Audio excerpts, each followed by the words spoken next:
அனைவருக்கும் வணக்கம். Government jobs mentor YouTube சேனலில் இப்போ தான் ஃபஸ்ட் டைம் பார்க்குறீங்கன்னா நம்ம சேனலில் சப்ஸ்கிரைப் பண்ணிட்டு பாருங்கள். தொடர்ந்து கவர்மெண்ட் ஜாப்ஸ் அப்டேட் இந்த சேனலில் கொடுத்துட்டு வந்துட்டுருக்கோம்.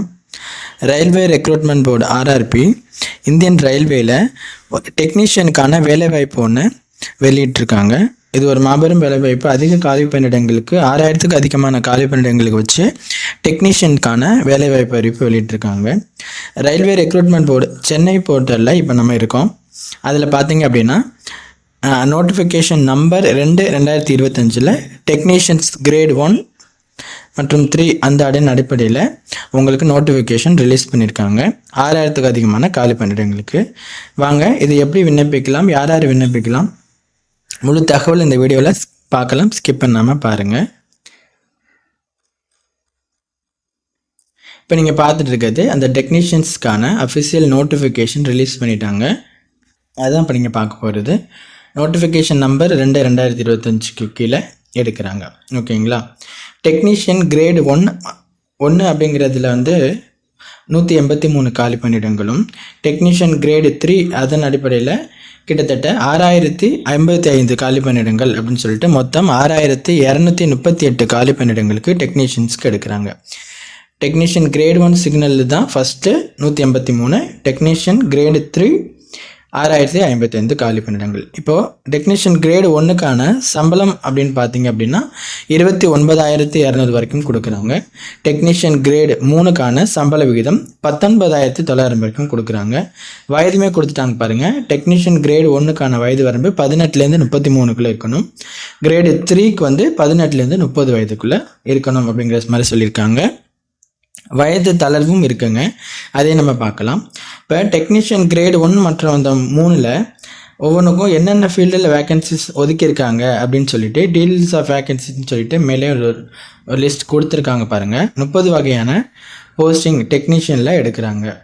அதாவது track machines, blacksmith, fridge, அது மாதிரி டீசல் மெக்கானிக், எலக்ட்ரிக்கல், இந்த மாதிரி ஒன்று fitter, carpenter, welder, electrical workshop, அப்புறம் எலக்ட்ரிக்கல் ஒர்க் ஷாப்லேயே P1 workshop, fitter, machinist, mechanical, அது மாதிரி ட்ரிம்மரு, பெயிண்டரு, வெல்டர் அப்படின்னு சொல்லிட்டு ஒவ்வொரு பதவிகளுக்கும் ஒவ்வொரு கேட்டகரியிலேருந்து எடுக்கிறாங்க. மொத்த காலி பணியிடங்கள் 6238.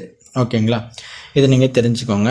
இந்த பதவிகளுக்கு விண்ணப்பிப்பதற்கான ஸ்டார்டிங் டேட்டு அப்படின்னு பார்த்தீங்கன்னா 21/6/2025 நோட்டிஃபிகேஷன் ரிலீஸ் பண்ணி விண்ணப்பிப்பதற்கான ஸ்டார்டிங் டேட் 28/6/2025 ஜூன் மாதம் 28லேருந்து அப்ளை பண்ணிக்கலாம். விண்ணப்பிப்பதற்கான கடைசி தேதி 28/7/2025 ஜூலை மாதம் 28ஆம் தேதிக்குள்ளே நீங்கள் இந்த போஸ்ட்டுக்கு அப்ளை பண்ணிக்கணும். இந்த டைமை விட்டுறாதீங்க.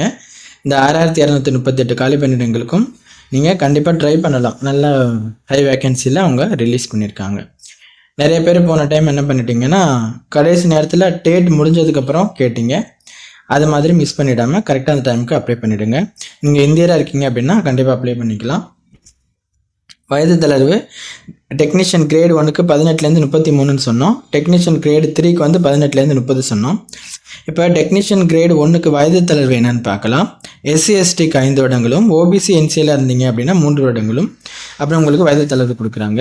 BWPD கேண்டிடேட்ஸ் இருந்தீங்க அப்படின்னாக்கா உங்களுக்கு 10 வருடங்கள் வயது தளர்வு. BWPDயில் UR and EWSஆர் இருந்தீங்கன்னா 10 வருடங்கள்.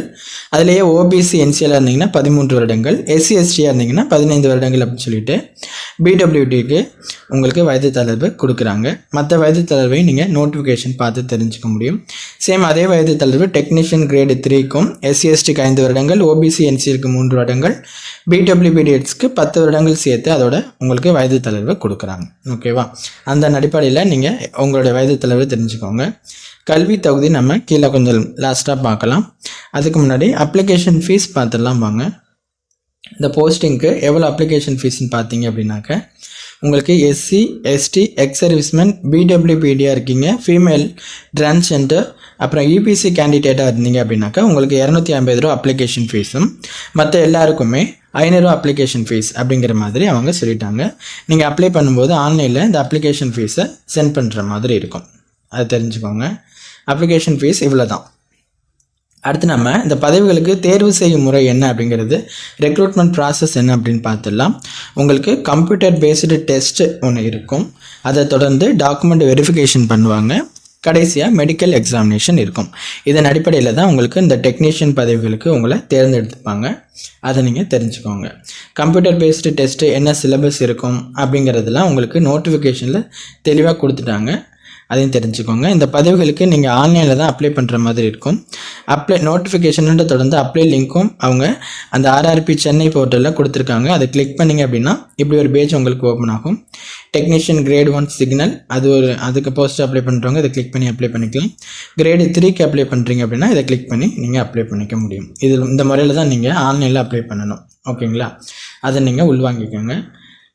உங்களுக்கு நான் அந்த டீட்டெயிலாக உங்களுக்கு சொல்லுவோம். இப்போ சென்னை போர்ட்டல்னு சொன்னேன் இல்லையா உங்களுக்கு, அதில் பாருங்கள், இது பல்வேறு விதமான போர்ட்டல் இருக்குது. அதில் சென்னைக்கான போர்ட்டல் அப்படின்னு பார்த்தீங்க அப்படின்னாக்க www.rrpchennai.government.in அதில் தான் இந்த போர்ட்டல் நோட்டிஃபிகேஷனும் அப்ளை லிங்க்கும் நோட்டிஃபிகேஷன் நம்பர் 2/2025 அவங்க வெளியிட்டிருக்காங்க.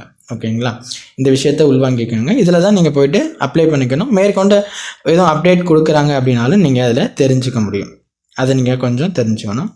அடுத்து நம்ம இந்த பதவிகளுக்கான கல்வி தகுதி பார்த்துடுவோம். நிறைய பேருக்கு என்ன கல்வி தகுதிக்கு நீங்கள் அப்ளை பண்ணிக்கலாம் அப்படிங்கிறது தெரிஞ்சுக்கணும்.